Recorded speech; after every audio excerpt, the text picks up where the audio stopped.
Right now, somewhere in your backyard, your driveway cracks, your garden border, your lawn, there are plants growing that you have spent years trying to kill. You have pulled them, sprayed them, buried them under mulch, and every single spring, they come back anyway.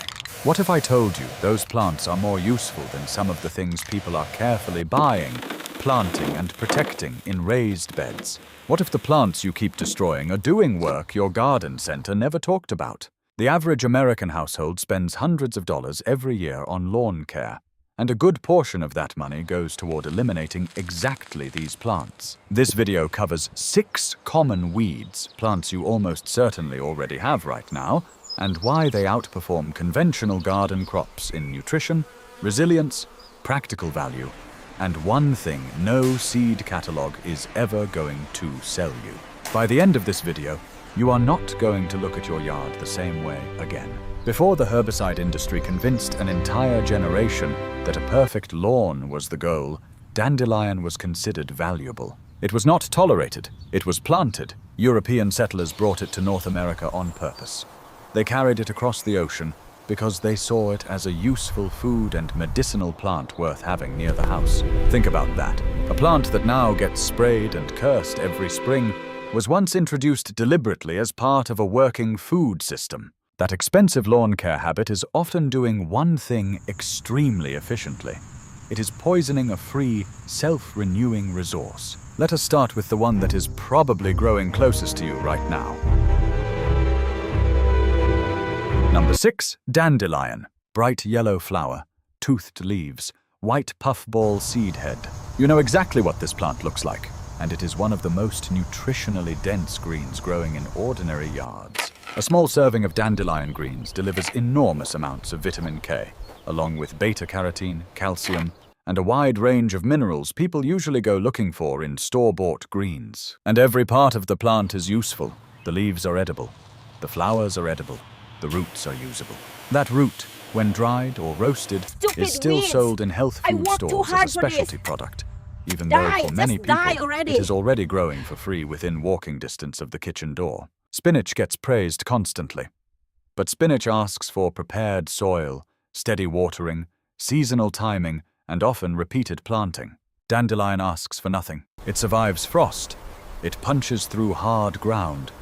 It comes back every year from a deep taproot that stores energy and keeps the plant alive when more delicate crops fail. That alone would make it valuable. But dandelion, for all its strengths, is mainly a vitamin and mineral plant. What comes next covers a different gap, one most vegetable gardens never solve well on their own. Number 5, purslane. Thick stems, rounded leaves, low to the ground, almost succulent in appearance. Purslane is one of the most overlooked plants in a yard, and one of the most remarkable, because it provides something most people do not expect from a weed. Omega-3 fatty acids, not in the sense of vague wellness language, in an actual measurable, meaningful way. Purslane is one of the richest plant sources of alpha-linolenic acid you are likely to find growing wild in an ordinary home landscape. People spend money every month on fish oil supplements, trying to cover exactly that nutritional category. Meanwhile, purslane is already spreading through hot garden beds, path edges, and dry spaces where most soft, leafy crops struggle to survive. And this is what makes it even more impressive. It thrives in neglect. Heat does not scare it. Poor soil does not stop it. Drought does not shut it down. While many cultivated vegetables are wilting in late summer, purslane is often at its strongest. That is not just a nutritional advantage. That is a timing advantage. It produces when other things are failing. If purslane is the supplement source most people are already pulling out and throwing away, what comes next is the weed that quietly outperforms one of the most respected leafy greens in the garden. Number 3, wood sorrel. 3 heart-shaped leaflets, small, delicate flowers, a plant many people walk past without recognizing at all. Most people confuse wood sorrel with clover. It is not clover. And the first clue is taste. Wood sorrel has a sharp, bright, sour flavor because of the oxalic acid inside the plant. That tartness is not random. It is a signal. a sign that this little shade-loving weed is carrying one of the qualities people most often need from fresh plant food. Vitamin C. That matters more than people think. When diets lean too heavily on stored starches, grains, shelf-stable foods, and anything that lasts a long time, but does not bring much freshness with it, vitamin C becomes one of the first gaps to show up. And wood sorrel appears in exactly the places most gardens are not producing much else. Under trees, along shaded fence lines, at the edges of beds where sun-loving vegetables never really thrive. It fills dead zones. That alone gives it unusual value. A plant that produces useful fresh green growth in the neglected, lower light parts of a yard is doing something most standard vegetables cannot do. And now we come to one of the most misunderstood plants in the typical American lawn. Number 4. Lamb's quarters. Blue-green leaves. A pale, dusty coating underneath. Diamond-shaped foliage. Often mistaken for spinach by people who know just enough botany to be dangerous. Lamb's quarters has a long history as a useful food plant, and once you understand what it does, it becomes very hard to ignore. The leaves are rich in vitamins and minerals, and notably high in protein for a leafy green. The seeds, tiny and dark, come from the same broader plant family as quinoa, which tells you a lot about the kind of plant you are dealing with. It is not just a weed, it is a dual-purpose food source. Leaves and seeds, greens and grain potential. And the leaves can be cooked exactly the same way people cook spinach. They wilt the same way, fill the same role on a plate, and in many cases outperform the crop people spent time and money trying to grow a few feet away. That is what makes this so strange. A gardener may be watering spinach, protecting it from pests, replanting it seasonally, and monitoring it constantly, while lamb's quarters nearby is doing similar work entirely on its own. But this is where the story starts to open up, because the next plants on this list are not just edible. They begin to push into the category most modern gardening content rarely explores clearly enough. Functional food. Plants that do more than fill a plate. Number 5. Clover. 3-lobed leaves, white or red flower heads. Low growth. Almost everywhere if the lawn has not been chemically sterilized into silence. Clover is one of the few plants on this list that does not just feed people, it also feeds soil. Because clover is a nitrogen fixer. Its roots partner with bacteria that take nitrogen from the air and convert it into a usable form that benefits the ground around it. Before synthetic fertilizers became the default answer to every soil problem, farmers planted clover on purpose for exactly this reason. It repaired land. It rebuilt depleted fields. It improved the conditions for the crops that came next. Then industrial fertilizer took over, and clover went from valuable crop to weed in the public imagination. That shift was economic. It was not biological. Clover did not become less useful. People just stopped recognizing what it was doing. And beyond its role in the soil, clover also produces harvestable flowers and sprouting potential that people now pay for in packaged herbal or seed form. What grows in a chemically untreated lawn for free is often being sold elsewhere back to consumers as a premium natural product. And everything on this list, as useful as it is, still gets surpassed by what comes next, because the final weed on this list does something none of the others do quite as well. It arrives first. It produces before most gardens have truly started. It shows up at the exact moment when the gap between stored food and new food is at its most dangerous. Number 1.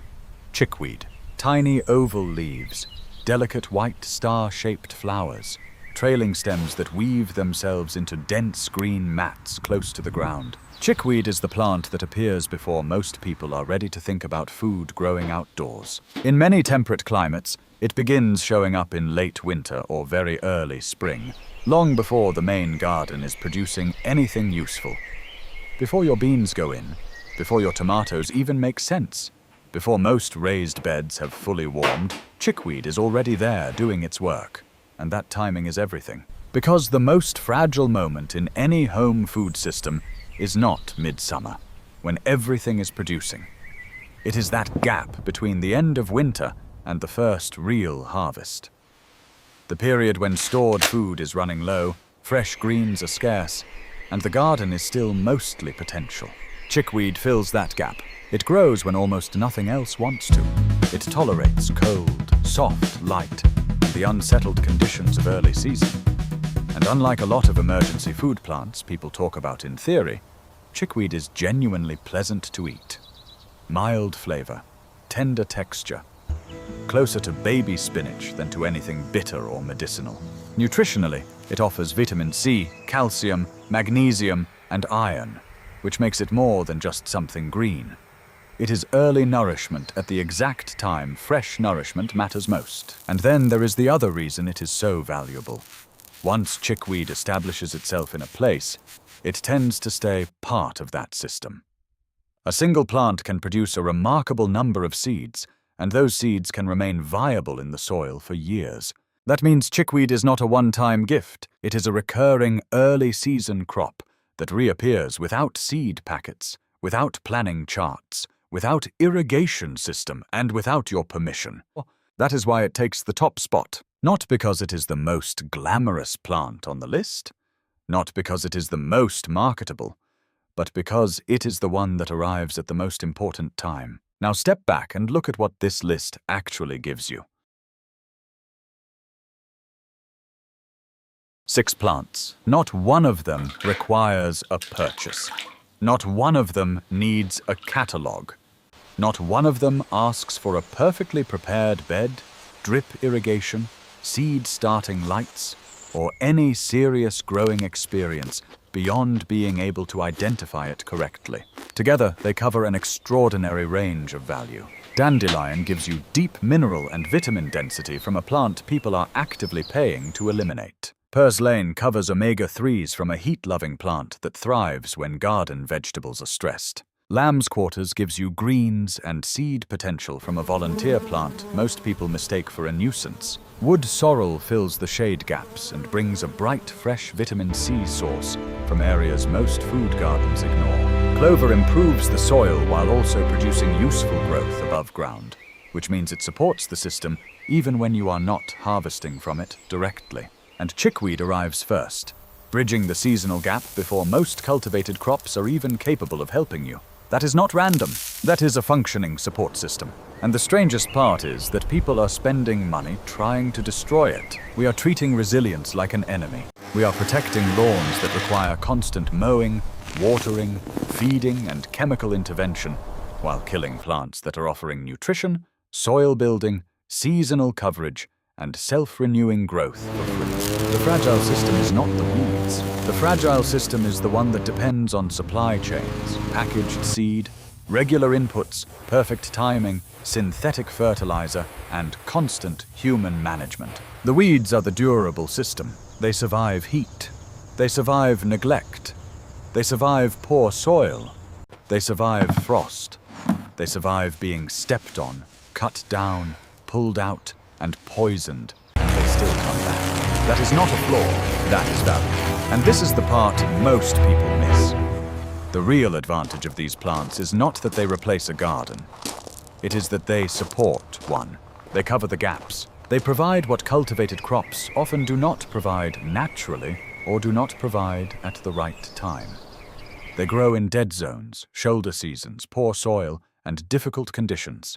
They reduce pressure on the rest of your food system. That is what makes them important. Not because every yard should be turned into an unmanaged tangle of weeds, not because you stop growing crops you actually like and start living off lawn plants alone, but because once you understand what these plants are doing, you stop seeing them as useless. You start seeing them as infrastructure, a free layer of nutrition, fertility, timing, and resilience that has been trying to establish itself in your yard for years while the lawn care industry sold you products to fight it. So the real question is not whether these plants have value. They do.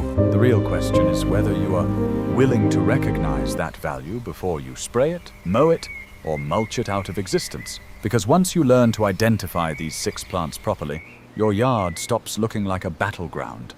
It starts looking like a resource. And if you have been building a garden this season, the next question worth asking is not whether weeds belong in the system. It is which cultivated crops actually work best alongside them. Which crops fill the calorie gaps, the storage gaps, and the long-term food security gaps without duplicating what these wild plants are already doing for free. That is the next layer most people miss entirely.